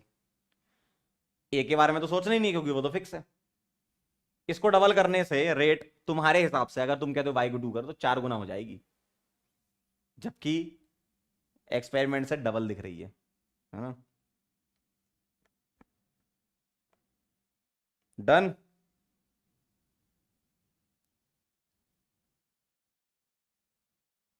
चलो अब इसमें एक सवाल और ऐड कर रहा हूं मैं, ठीक है। यहां पूछा नहीं है लेकिन कभी कभी पूछ सकते हैं, क्या क्वेश्चन एक ऐड कर रहा हूं, क्या, ऑल्सो फाइंड के इन प्रीवियस क्वेश्चन। के फाइंड करना है, कैसे निकालेंगे, तरीका बता रहा हूं। रेट लॉ आ चुका है रेट लॉ, है ना? क्या आ चुका है? R is equal to K/B2 की पावर 1। अब आप कोई भी एक्सपेरिमेंट ले लो, कोई भी, तीन में से कोई भी एक्सपेरिमेंट ले लो, कोई भी जो आपकी इच्छा हो, आप रेट उठा लो और B2 की कॉन्सेंट्रेशन उठा के पुट कर दो, क्या आ जाएगा, है ना? मान लो फर्स्ट ले लिया, कोई भी ले सकते हो, मान लो फर्स्ट ले लिया, ठीक है, सपोज फर्स्ट ले लिया, तो फर्स्ट एक्सपेरिमेंट से फ्रॉम एक्सपेरिमेंट नंबर 1,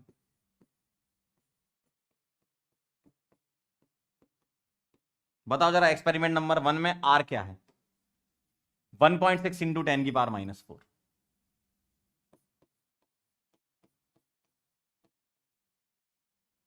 ठीक है, R क्या है?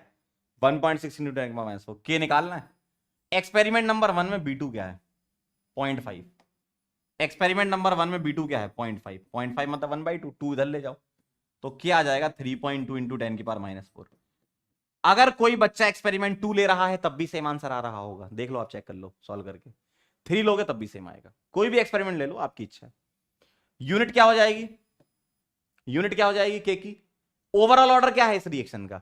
यहां से निकलेगा एन, क्या आ जाएगा overall order? X plus y, मतलब 0 + 1 1। ओवरऑल ऑर्डर 1 है तो फर्स्ट ऑर्डर रिएक्शन के लिए सेकंड इनवर्स, ये इसकी यूनिट हो जाएगी। तो ऐसे अगर कभी किसी सवाल में के पूछ लें तो ऐसे निकाल सकते हो, मतलब एक्सपेरिमेंट से पहले रेट लॉ लिख लो और कोई भी एक एक्सपेरिमेंट लेके के निकाल लो। नोट कर लो इसको, आई होप आप समझ गए होगे अब। डन।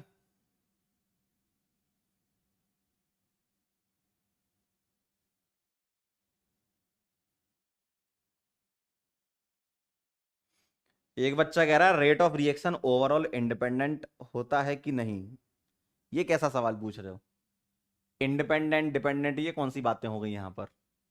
ये किस संदर्भ में तुम सवाल पूछ रहे हो, किस पर्सपेक्टिव में पूछ रहे हो, बताओ।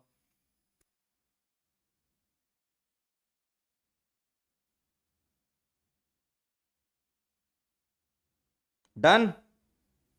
आप कोई भी एक्सपेरिमेंट ले लो, सेम ही आएगा, डोंट वरी। चलो ऐसे और सवाल करेंगे तो आपको और चमकेगा, है ना? और सवाल कर लो तो और चमकेगा, आओ चमकाते हैं।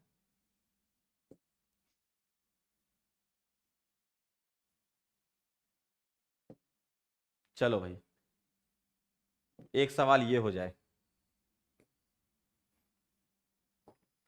A2 + B2 2AB rate of reaction का इन्होंने एक्सप्रेशन दे रखा है, A2 की पावर A। हम X और Y मानते थे, इन्होंने A और B मान लिया, कोई टेंशन नहीं। इनिशियल आपको रेट लॉ के लिए एक्सपेरिमेंट दे रखा है निकालने के लिए, ये एक्सपेरिमेंट नंबर 1 बोल देता हूं मैं, ये एक्सपेरिमेंट नंबर 2 बोल देता हूं, एक्सपेरिमेंट नंबर 3, है ना? अब आप जरा गौर से देखो, जब हमें क्या लेना है, कोई भी दो एक्सपेरिमेंट ऐसे मानने हैं जिसमें एक बार ए चेंज हो रहा हो, एक बार बी चेंज हो रहा हो। यहां पर थोड़ा सा करेक्शन होगा क्योंकि यहां पर B2 जो है वो इन्होंने सेम कर दिया। एक बार मैं चेक कर लूं, मतलब ये प्रिंटिंग एरर है यहां पर, वेट करो जरा, 1 मिनट वेट कर लो जरा, थोड़ी सी प्रिंटिंग एरर है यहां पे।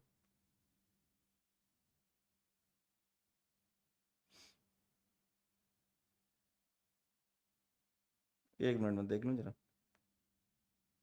ये 0.2 है क्योंकि सब सेम थोड़ी होंगे, निकालोगे कैसे? एक बार कुछ एक वेरी करेगा, एक बार कुछ एक। ये 0.2 है यहाँ पे, 0.4 की जगह एक काम करता हूँ, यहाँ करेक्शन है। ठीक है, अब जरा एक बार आप ट्राई करो और मुझे बताओ,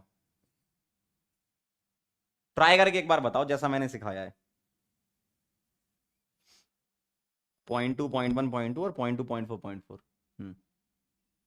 एक बार ट्राई करो और मुझे बताओ जरा, सभी लोग, आना चाहिए आंसर।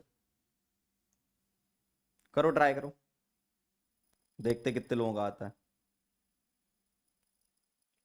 करो, ट्राई करो, ट्राई करोगे तभी आएगा। क्या सिखाया था मैंने?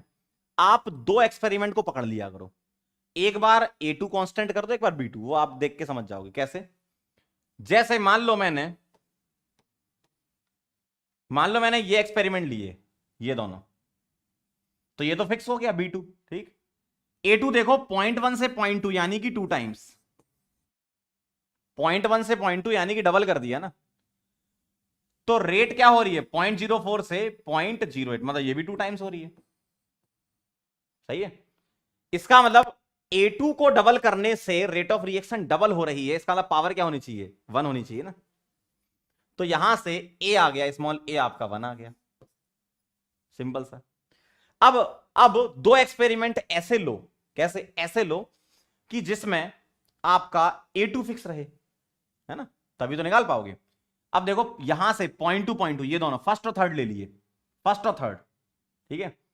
तो 0.2 से 0.4 क्या हुआ, डबल हुआ। तो 0.04 से 0.08 ये भी तो डबल हुआ भाई, 0.2 से 0.4 डबल। इस टाइम पर A2 फिक्स है तो A2 के बारे में नहीं सोचना, सिर्फ B2 के बारे में सोचो। तो A 1 है और B भी तो 1 है, क्यों, B2 को डबल करने पर रेट भी डबल हो रही है। तो A1 और B1 अगर आंसर आ जाएगा, चेक कर लो जरा एक बार, सभी लोग बताएं क्या आपका अगर आंसर आया।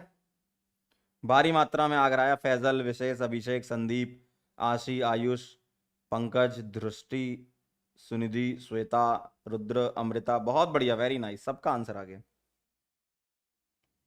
समझ गए मतलब, है ना, क्या बात है। आपको तो दो एक्सपेरिमेंट ऐसे चुनने हैं जिसमें एक बार तुम इसके बारे में सोचो, इसके बारे में सोचो, और एक बार इसके बारे में सोचो, उसके बारे में सोचो। मतलब एक बार ऐसा एक्सपेरिमेंट लो जिसमें A2 फिक्स हो, एक बार ऐसा एक्सपेरिमेंट लो जिसमें B2 फिक्स हो। ठीक है, चलें आगे, चलिए सर।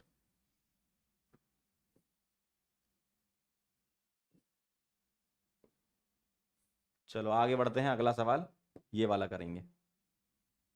अब जरा थोड़ा गौर फरमाइए, क्या गौर फरमाना है, सवाल पढ़ें क्या करें। The reaction of A2 plus B2 से 2AB फॉलोइंग डेटा वर ऑब्जर्व्ड। आपने रिएक्शन कराई, 3 एक्सपेरिमेंट कराए A2 B2 के इनिशियल, ये नोट लगाने का मतलब इनिशियल एक्सपेरिमेंट कराते हैं, मतलब इनिशियल का मतलब कॉन्सेंट्रेशन पहले ये रखी, फिर ये रखी, फिर ये रखी, है ना। अब जरा गौर से देखें इन्होंने क्या बोला है।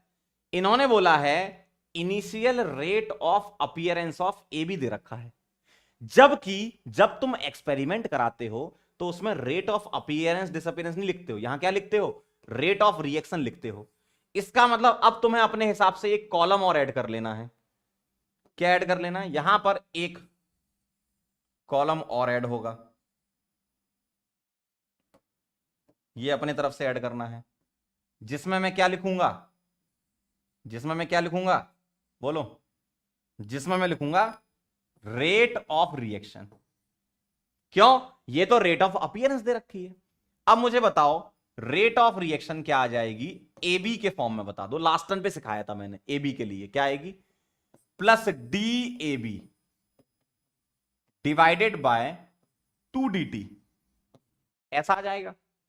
इसका मतलब rate of appearance of A B में ये क्या है, इतना हिस्सा, ये क्या है, rate of appearance of A B. इसमें मैं 2 से डिवाइड कर दूं सभी में, तभी तो रेट ऑफ रिएक्शन आएगी। तो इसमें 2 से डिवाइड करो तो ये आ जाएगा 2.5 डिवाइडेड बाई 2 इंटू 10⁻⁻⁴।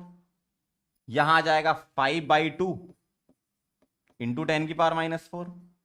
यहां आ जाएगा 10/2 इंटू 10⁻⁻⁴। ऐसा दिखेगा। तो ये मैंने रेट ऑफ रिएक्शन लिख ली, ठीक है, और रेट ऑफ रिएक्शन का यूनिट यही है।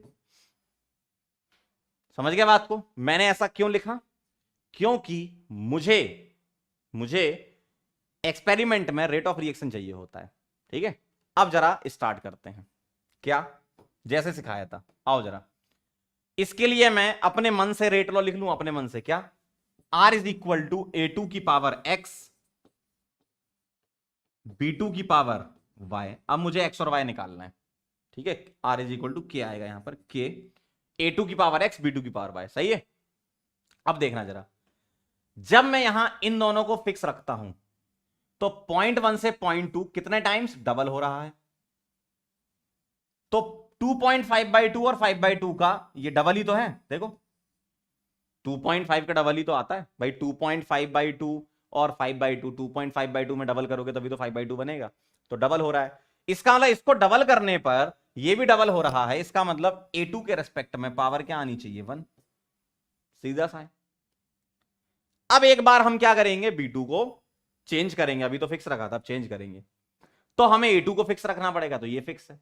तो 0.1 से 0.2 जाने पर डबल हो रहा है, तो 5/2 से 10/2 जाना है, इसका मतलब यहां भी तो डबल हो रहा है, इसका मतलब y भी तो बना गया, इसका मतलब रेट लॉ तुम्हारा बना बेटे R इज इक्वल टू के A2 इंटू B2, यही बना, ठीक है, यही बना।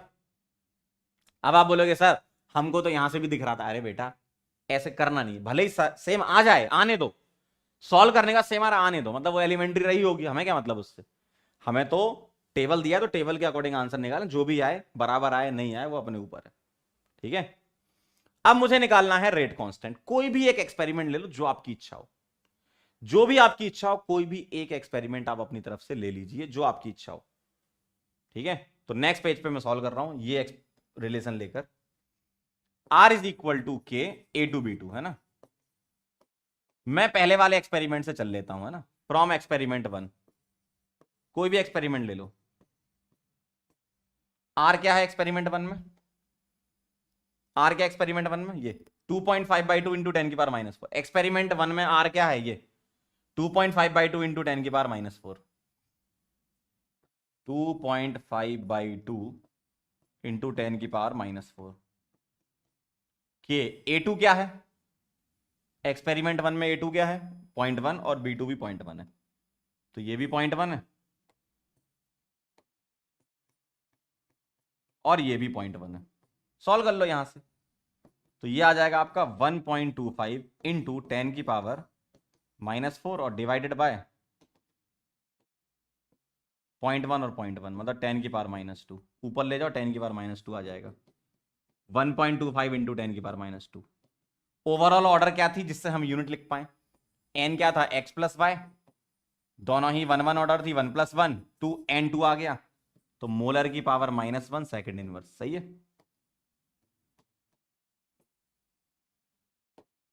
भाई, के की पावर मोलर की पावर 1 - n होता है ना, तो 1.2 into 10⁻⁻2 is the answer. Chennai answer आ रहा होगा, चेक कर लें जरा। तो ये एक नया वेरिएशन है जिसमें रेट ऑफ अपीयरेंस या डिसअपीयरेंस दे सकते हैं, लेकिन तुम्हें उससे रेट ऑफ रिएक्शन निकालनी पड़ेगी, कोएफिशिएंट से डिवाइड करके, एक कॉलम और ऐड करोगे अपनी तरफ से। क्लियर है एकदम, क्लियर है एकदम। तो ये नोट कर लिया क्या आप लोगों ने, जल्दी से बता दो फटाफट से, ये लिख लिया क्या,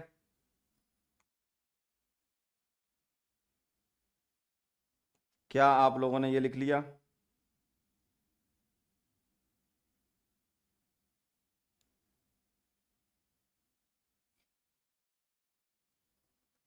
लिख लिया, चलो ये वाला नोट कर लो आप, फिर आगे बढ़ेंगे। समझ गए, तो जितने टाइप के वेरिएशन होते हैं मैंने आपको करा दिए। यूनिट ऑफ के से तुम ऑर्डर निकाल सकते हो, एक्सपेरिमेंटल ऑर्डर निकाल सकते हो, और आपको डायरेक्ट रेट लॉ ही दे दे तो भी ऑर्डर निकाल सकते हो। क्लियर एकदम।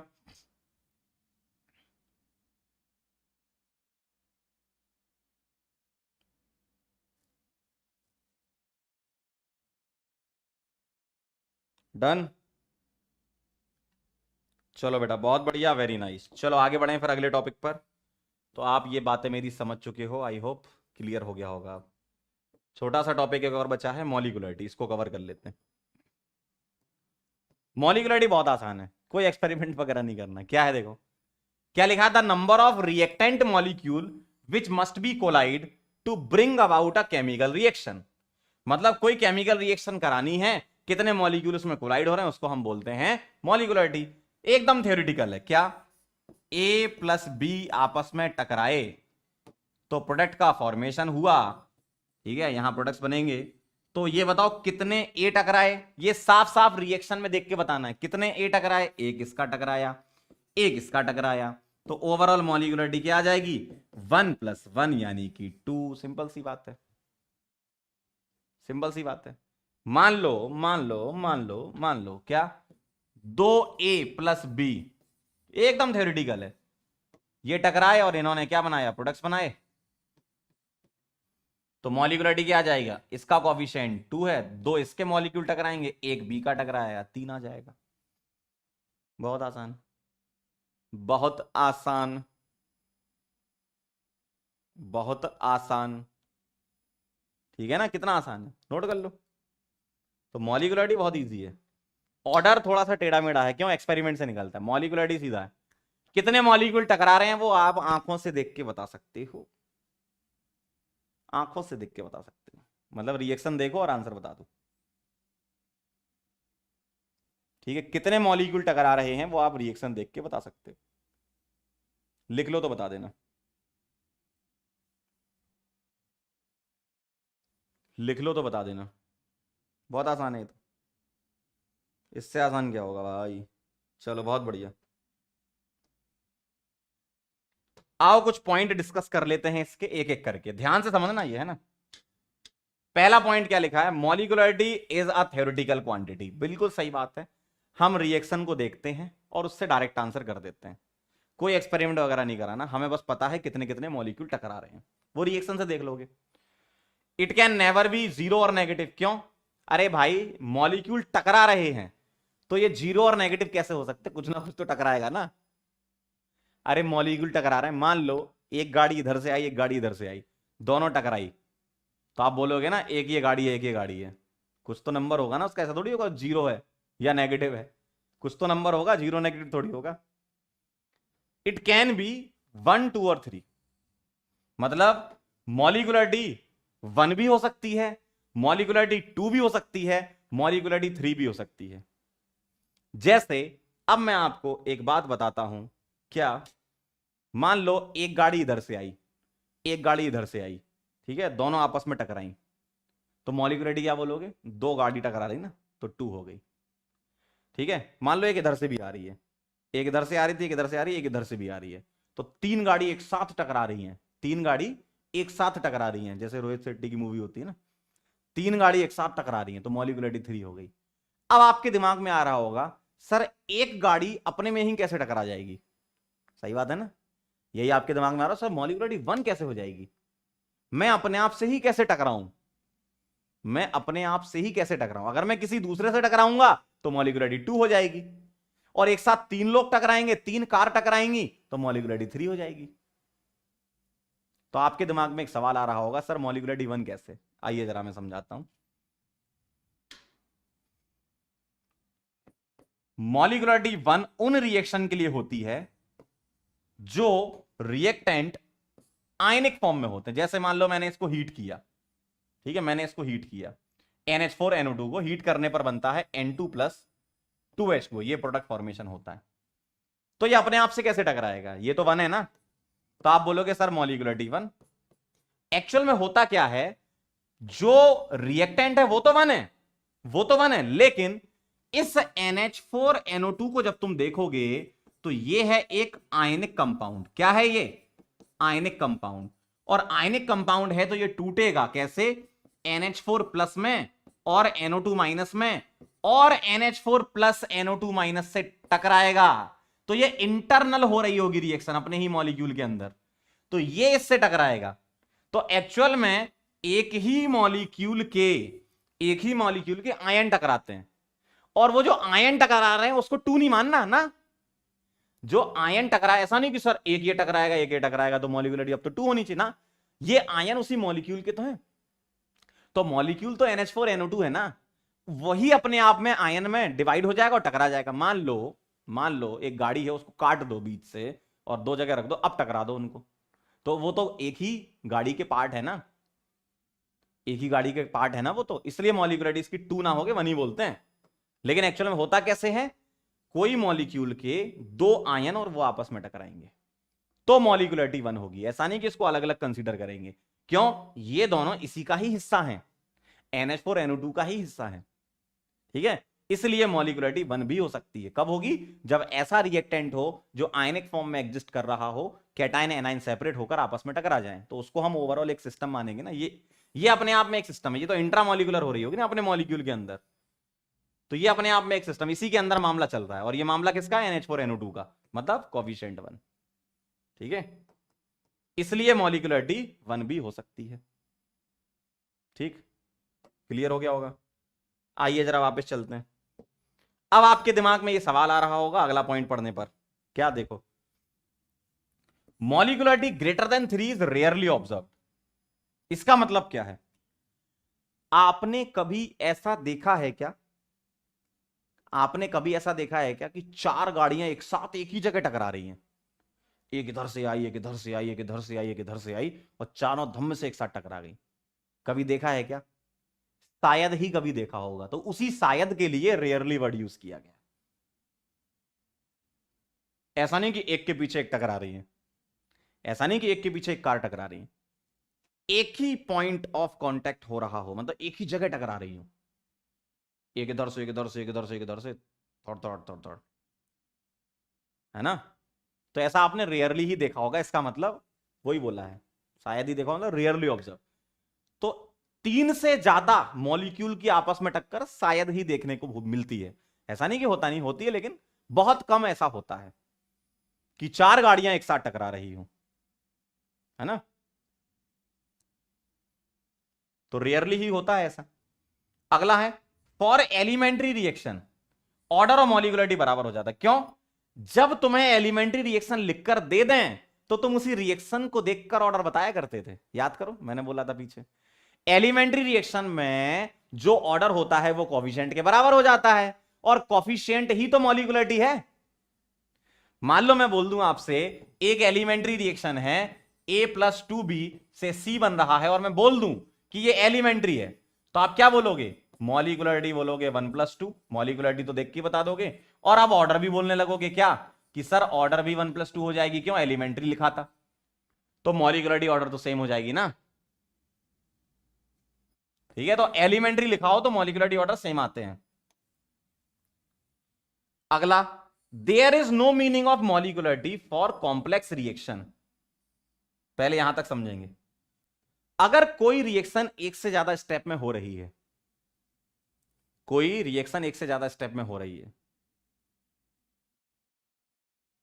तो उसके लिए मॉलिक्युलरिटी डिफाइन ही नहीं है। क्यों? हम किस स्टेप के लिए मॉलिक्युलरिटी बोले भाई? मान लो कोई रिएक्शन ए से बी टकराया, इससे बना सी, और सी से डी टकराया, इससे बना ई, और मुझे बनाना था A+B से E। ठीक है, मुझे ये करना था, A+B से E बनाना था, लेकिन A+B से C बना, फिर C ने D से रिएक्शन करी, E बना। तो हम इसके लिए बताएं या इसके लिए बताएं? हमारी नेट रिएक्शन तो ये है ना, तो इसके लिए मॉलिक्युलरिटी कौन बताएगा? ये बताएगा या ये बताएगा? वो तो आपको नहीं पता ना। इसलिए कॉम्प्लेक्स रिएक्शन के लिए जो एक से ज्यादा स्टेप में होती हैं, उसके लिए तुम्हें नहीं पता ना कि कितने मॉलिक्यूल टकराए थे, लेकिन हां हम ये बता सकते हैं कि उसमें जो स्लो स्टेप है, जिसको हम बोलते हैं रेट डिटरमाइनिंग स्टेप, उसके लिए मॉलिक्युलरिटी क्या है? रेट डिटरमाइनिंग स्टेप को हम स्लो स्टेप बोलते हैं। ठीक है, और रेट डिटरमाइनिंग स्टेप का शॉर्ट फॉर्म RDS भी होता है। तो आप ध्यान से सुनना। मान लो मेरे पास रिएक्शन हुई, ठीक है, सपोज मुझे A+B से बनाना है E, लेकिन A+B से मैं C बना रहा हूं, और C+D से मैं E बना रहा हूं, और मैंने ये बोल दिया कि ये स्लो है। अगर ये स्लो है तो इसके लिए तुम मॉलिक्युलरिटी डिफाइन कर सकते हो। भाई कोई ना कोई रिएक्शन स्लो होती है, अगर एक से ज्यादा स्टेप में रिएक्शन हो रही है तो कोई ना कोई एक रिएक्शन स्लो होगी, तो उसके लिए तुम मॉलिक्युलरिटी बता सकते हो, क्योंकि उसके लिए मॉलिक्युलरिटी आप ऑब्जर्व कर सकते हैं स्लो स्टेप के लिए।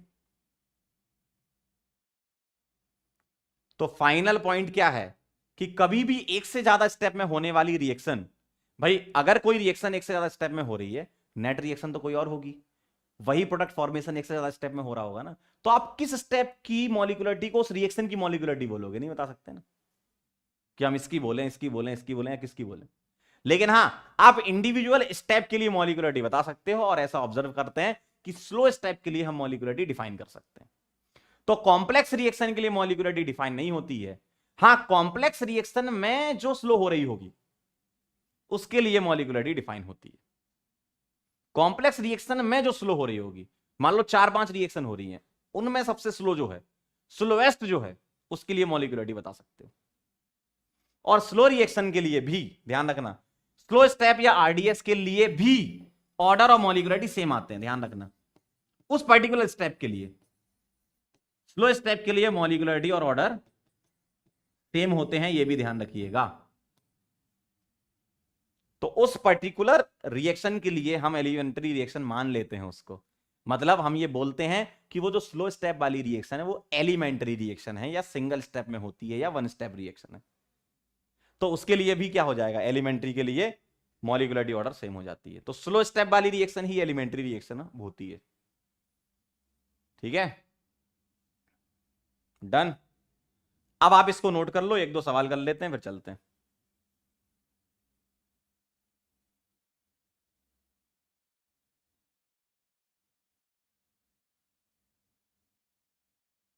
ठीक है, मतलब सर मॉलिक्यूलरिटी नेचुरल नंबर हो सकती है, बिल्कुल सही बात है, लेकिन नेचुरल नंबर में भी 1 2 3। तो मॉलिक्यूलरिटी का आंसर पहले ही तुम्हें पता है, या तो 1 होगा, या 2 होगा, या 3 होगा।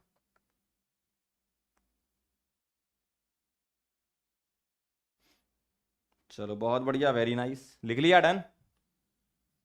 चलो आओ जरा कुछ सवाल कर लेते हैं, मजा आ जाएगा मॉलिक्यूलरिटी से संबंधित। कहाँ थे हम, यहाँ पे। बताओ जरा, molecularity of reaction can be 0 fraction 2 all of these. 1 step में आंसर आ जाएगा, जल्दी से कर दो फटाफट से।